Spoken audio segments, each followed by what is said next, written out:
Pardon the interruption, but I'm Mike Wilbon. It's National Wig Day, Frank. If you lost your hair, would you wear a wig? I'm Frank Isola. I lost it 25 years ago. This thing's a snap-on. It is not a snap-on. You got a full head of hair. By the way, they used to call them toupees. What happened? Wig? It's not a... Men don't wear wigs, they wear toupees. That's not the word. Can we think of a person we want to out somebody as wearing a wig? Elton John? Yeah, Elton John. Yeah. Everyone should thank Bruce Willis and Michael Jordan what they did for shaving their heads. Those guys look good. Shave it off, baby. They look good. Wake up in the morning, shave it off like I did this morning. Be a man. There you go. Welcome to PTI. Tony made it a whole week without working, and here to handle his business is our great friend from the starting lineup on Sirius XM, Mr. Frank Isola. Hair and all. Got it set. Let's begin with the absolutely captivating Australian Open men's semifinal matches. Carlos Alcaraz overcame cramping and vomiting to survive Alexander Zverev in a 5-set thriller that took 5.5 hours. Then, 38-year-old Novak Djokovic snapped a 5-match losing streak against 24-year-old two-time defending champion Jannik Sinner, also in 5 sets. So now, either Alcaraz had become the oldest slam winner in the Open era. Wow. Frank, what stands out to you? It was almost 10 hours of tennis today. And Djokovic, when he got to the microphone, he told the crowd, you got your money's worth today. Alcaraz, I expected it from him. Now, the cramping's up, and Zverev was not happy about it. And you wonder, maybe that'll carry over to Sunday. Maybe that could help Djokovic. But we talked about this a bunch this week. He was going to have to catch a bit of a break. He caught that with Musetti having to retire. Then he created his own break. And then to beat Sinner. We said he was going to have to play one of the best matches of his career. Do you know that he faced 18 break points and he won 16 of them? It's amazing. What a match he played. And it was, I woke up early enough to watch the final 4 sets. And they have a big Serbian community there in Australia. I mean, there were Serbian flags all over. You could see how emotional he was. If he pulls this off, Mike, and it's not going to be easy, but he is 3-1 on hard court against Alcaraz. One of the great and he beat him last year in the quarters. Of all time. If he does this and gets to 25, I mean, come on now. That's Roger and Nadal gone. He beat them, and now beating Sinner and Alcaraz. If he can, still a big if. So I watched Alcaraz win the first 2 sets, win the tiebreak, and it's like, going on 1 o'clock Eastern time. Yep. And I'm like, you know what? I'm not going any longer. And then I hear that not only did that match become epic, which we were not expecting, but then Joker to beat Sinner like that after Sinner had beaten him twice. And let's face it, Sinner has been a legit number 1 in the world. That's right. And Joker at 38 to win on that surface? I mean, he's not playing on something that slows you down like clay. He's not doing that. So this is amazing. And an amazing final to watch. And Sinner won the first set. Then he's up 2-1. And Djokovic comes back, wins the 4th set and the 5th set. And like I said, he was emotional. Think about this, though, for Djokovic. Since turning 30, this is going to be his 17th Grand Slam final. Rafael Nadal did it 10 times. Roger Federer, 8 times. You know what all this is saying? Think about that. If you want to talk about a GOAT in men's tennis, it's hard to come to any conclusion other than Joker. It is. But here's what happens with Djokovic. I loved Federer. There was a gracefulness about his game. Nadal, just like how hard that he works. Like he's a puncher. He's like Joe Frazier out there. Djokovic has been involved in a lot of controversial stuff, so he's not as beloved. But you're right. He may not be as beloved, but he beats you. He beats. Can you imagine if he wins on Sunday? Now the thing, you're going to get up at 3 o'clock to watch it? No. Gonna have to watch it on tape. All right, let's move to the NFL, where the Vikings fired GM Kwesi Adolfo-Mensah just a day after he openly contemplated his decision last year to let quarterback Sam Darnold walk in free agency. We all know how that's turned out. Darnold is in the Super Bowl with Seattle while J.J. McCarthy underwhelmed in his first season starting for Minnesota. There are other decisions that Adolfo-Mensah we can discuss too, Mike. But what was your reaction to the one the club made today? It just seems rash. I'm going to go straight to J.J. McCarthy because that's where I live. That's my division. That's the NFC Central. And J.J. McCarthy, who started off his season, his career, in a preposterous win over the Bears on a Monday night for the whole country to see, He then got injured. He played down to what we expect rookies to play to. But at the end of the season, Mr. McCarthy won his final 4 starts, and the Vikings won their final 5 starts. So maybe the pressure should not have been put on him at the beginning of the year. He shouldn't have been starting. Let's blame the coach. Yeah. Let's put the blame where it belongs, on the coach. And yes, it was a bad decision to let Sam Darnold go. Many of us knew that on the way in the door. But if you want to talk about what it is you expect from McCarthy, if the kid goes out there in a tough division and wins his final 4 starts, what the hell else do you want from the guy who selected him? It's funny that you mention that, because I think they're basing a lot on Sam Darnold, the fact that he lost the last game of the regular season to the Lions, and then he lost the playoff game. They only scored 9 points. So they were looking at it, and it makes sense from a financial decision. They're thinking, do we give Sam Darnold $40 million when we have a quarterback on a rookie scale? We can get other players. But you mean to tell me other people didn't sign off on that building? 100%. And that's so here. He's at the Senior Bowl representing the team. You're fired. Again, Can you wait till the guy gets home? Yeah. But my only thing would be, and that position is so different because to me, it's the most important position in professional sports, quarterback. It looked like you had a guy. It's so hard for so many teams to get that guy. And you're paid the big bucks. And what's interesting about Kwesi is that he's a guy, he's a basketball guy.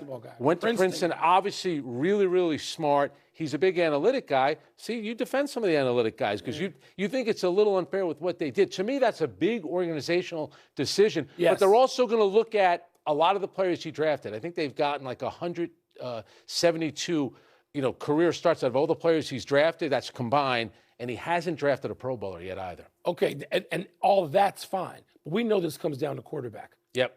And maybe he did get the right guy. So if he got the right guy, McCarthy, suppose McCarthy wins his first 4 starts next season. Yeah.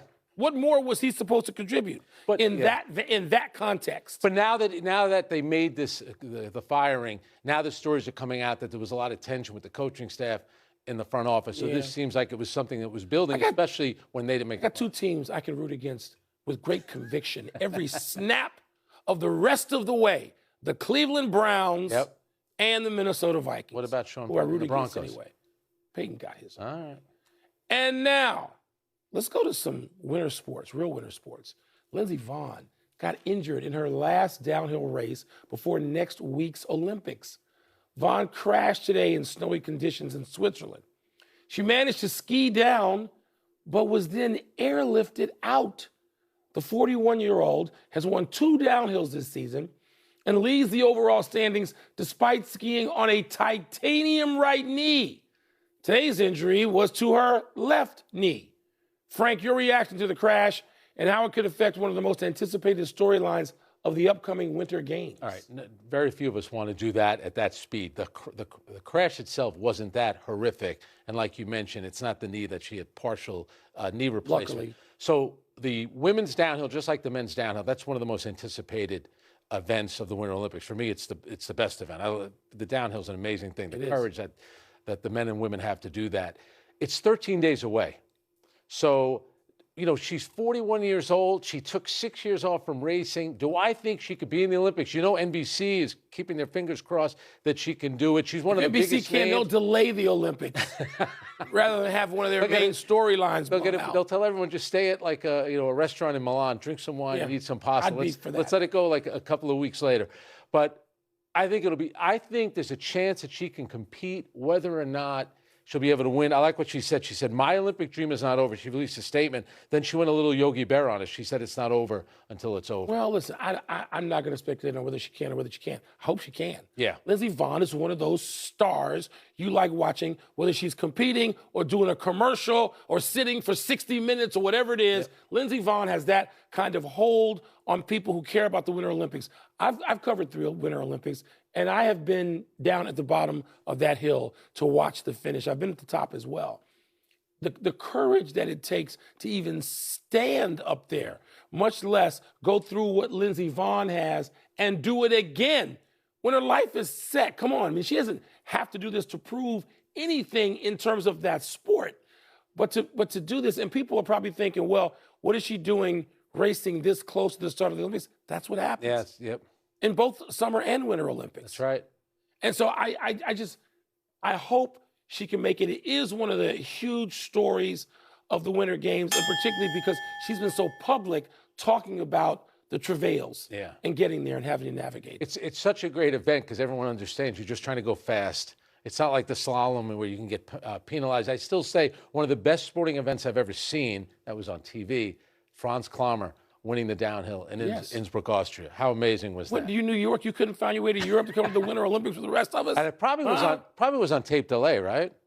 Unless they were skiing at night. That was a great event. But when we come back, former roommates Cooper Flagg and Con Knippel tallied career highs while battling each other last night. What's the word for that?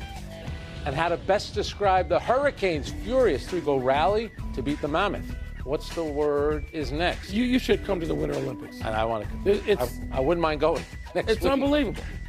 And by the way, I'll be a correspondent. The jump is every bit as, oh my God, as the downhill. You gotta be crazy.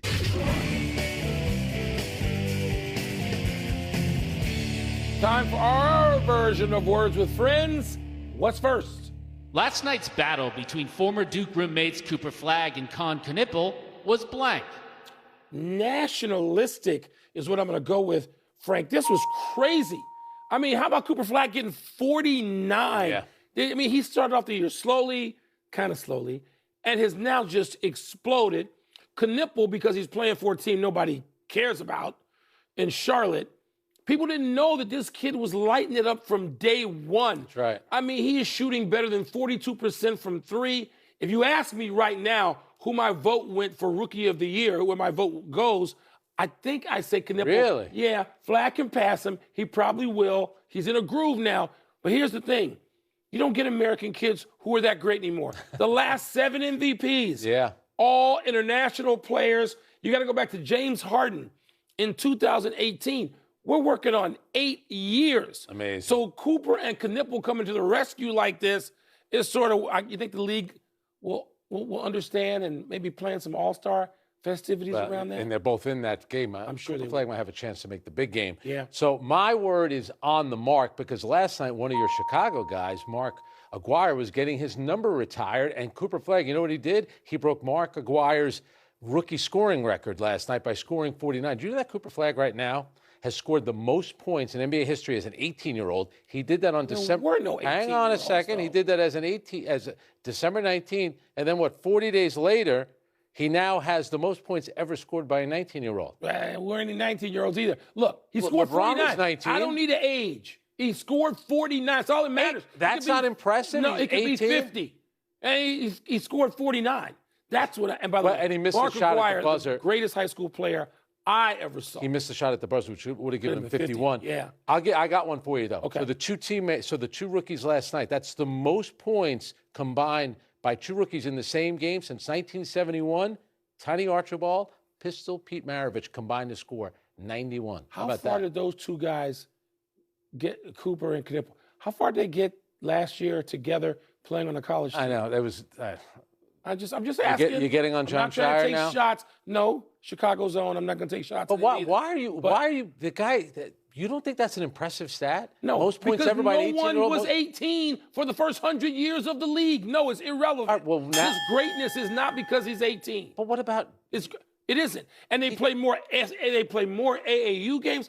Kids now play 70 games a year. You know this. They play 70 games a year when they're 15. No, it doesn't. LeBron was 18 and played. Okay. Kobe was. They're about to all-time legendary players. It's great because they're great players, not because they were 18. All right. Huh? All right.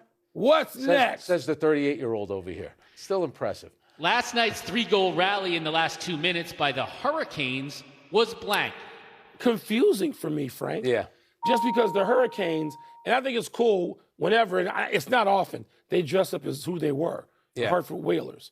That's always pretty cool to me. I'm sure, it causes people to go with Twitter in Bristol. But they're dressed as the Hartford Whalers, and they're having this comeback, this historic comeback, beating a team that's the Utah Mammoths, who used to be last year the Utah Hockey Club, who previously were the Arizona Coyotes, who previously were the Phoenix Coyotes, who previously were the Winnipeg Jets. Yeah. It's confusing. That circle's confusing, too. My word is stunning. It's the first time in 30 years a team has rallied from 2 goals down in the final 2 minutes to win in regulation. Here's how they did it. The first goal, power play, but they also pulled their goalie, so it's 6 on 4. 6 on 4. Then they keep their goalie out at 6 on 5. Then Jordan Stahl scores with 29 seconds to go. Redirect. They did it in regulation. Now, people have scored that many goals just not to end the game. Yeah, and again, to win it in regulation. Yeah. That's the impressive part. And if you're Utah, how bad of a loss is that? You can't even get to overtime? You're up 2 goals? They scored 3 goals in 80 seconds, Mike. So there should be some defensive drills if they, actually have some skate time before their next game. But it was just what gets me is the visual of the Hartford Whalers. It seems like there are more NHL clubs who have just sort of moved, renamed themselves, reinvented themselves. It seems like half the league is something else. Yeah. The Colorado Avalanche weren't the Colorado Avalanche forever and a day. Weren't they the Quebec Nordiques at some point? So there's been over 200 games where a team has scored 3 goals within a minute, but not at the end of the game. Not the end. That's what separated this. That's you know what that's like? It's like, oh, he's 18. It's like that. Being 18 isn't impressive. How many 18-year-olds are scoring 40 points in a game? You're a hater. You're a hater. Not the one in Big my time. house. That's the final word. Let's take one last break, but still to come, the Nuggets get some bad news followed by some good news. There's the good news. And a big weekend ahead for Michael Wilbon's Big Ten in basketball. How many 18-year-olds are in that game? A lot. That's where they should be. They're scoring 40 points? So they should be, not in the NBA. How's that 18-year-old kids team doing? What are they doing? The Dallas. Time to get happy, people. Happy 23rd birthday to Amin and Asar Thompson. Amin plays for the Rockets and is averaging 18, 8, and 5, Frank. Asar plays for the Pistons, averaging 11, 6, and 3. The identical twins played on the same team in high school and in the G League, and then were taken 4th and 5th in the 2023 NBA draft. They faced each other last Friday, with the men and the Rockets beating Asar and the Pistons. Fittingly, their matchup earlier this season went the other way. 2 terrific two-way players. Asar was born a minute after his brother. He is 1 inch shorter at 6'7", but at 34 wins, he's got 5 more wins than his brother has with the Rockets. They are great defenders. Absolutely. And now already better offensively than we thought. Tough as well. Happy anniversary, John Riggins. On this day, 43 years ago, my man Riggo rushed for a then Super Bowl record 166 yards to lead Washington past Miami in the Super Bowl. The capstone was a 43-yard touchdown run on 4th and 1 to put away the game. It was the first of 3 Super Bowl wins for Hall of Fame head coach Joe Gibbs. And during his second win, 5 years later, Washington running back Tim Smith set the new Super Bowl rushing record that stands today, 204 yards in a win over the Broncos. The big run by Riggins in that game, the defensive back on the Dolphins that he ran over, Don McLean. Remember? Yeah. Riggins, I saw last week, he looks like he's 35 years old. We were thinking today about guys that got run over. We're thinking about Brian Bosworth by Bo Jackson. And remember when Earl Campbell ran over Isaiah Robertson of the Rams? Got him right here. Ran over a lot of people earlier than that, too. Happy trails to last night's game for the Red Wings. Detroit emptied its net, down 2 goals to the Capitals last night, and scored twice in the last 2 minutes to send the game to OT, the second on a simple dump-in that took a crazy bounce off the photographer's hole in the glass. At the end of the scoreless extra session, Capitals goalie Charlie Lindgren went down in pain, but with Logan Thompson unavailable and only a call-up in uniform, Lindgren stayed in for the shootout. Made no saves, but the Red Wings' third attempt hit the crossbar. The Caps scored to win all 3, won the game, then carried Lindgren off the ice and down the tunnel. There was a lot of celebrating last night because Patrick Kane got an assist, so now he passes Mike Modano, most points ever by an American-born player in the NHL. It's a pretty nice distinction. Pretty 2 cool. omissions. The Packers signed head coach Matt LaFleur and GM Brian Gutekunst to extensions, and the Ravens hired Bears OC Declan Doyle to the same position in Baltimore. We're running out of show. Let's get to the big finish. Aaron Gordon is out 4 to 6 weeks for the Nuggets. but Nikola Jokic is back tonight. How about the job that the Nuggets have done? 10-6 without Jokic. By the way, he could still miss 2 more. Well, if he misses 1 more game, he will not be eligible to win any of those regular season awards. But it's surprising that he's back this quickly. John Gruden denies a report from The Athletic that the Jets reach out to him about a role in their offense. Your thoughts? That seems much ado about nada. The Eagles hired Packers quarterback coach Sean Mannion as their new OC. Does that make sense? Let me ask you a question. Do you want that job in Philadelphia? No. Being a head coach and the offensive coordinator? No job. Under a ton of pressure. Big Ten men's hoops this weekend. I know you're going to be locked in. Number 3, Michigan. Number 7, Michigan State tonight. And number 9, Illinois. And number 5, Nebraska on Sunday. What's the bigger deal? We don't get to talk about Illinois and Nebraska in basketball. Illinois is big and can shoot it, and they can go a long way in the tournament. I'm just saying. Last one, Sabalenka, Rybakina meet in the Aussie Open Women's Final tonight. Who you got? I think Sabalenka, she's playing unbelievable tennis. The big thing with Sabalenka, it's always up here. If she can control a couple that. of bad serves, a couple of unforced errors, she starts to fall apart a little bit. But By the way, if the Capitals had gone like this, I was with Bernie Wolf, former Capitals goalie in the 70s, last night. It looks like he can still play. We're out of time. Thanks for watching. I'm not 18, but I am Frank Isola. I'm Mike Wilbon. Have a great weekend, knuckleheads. And now, here's Sports Center. Teenagers go to bed.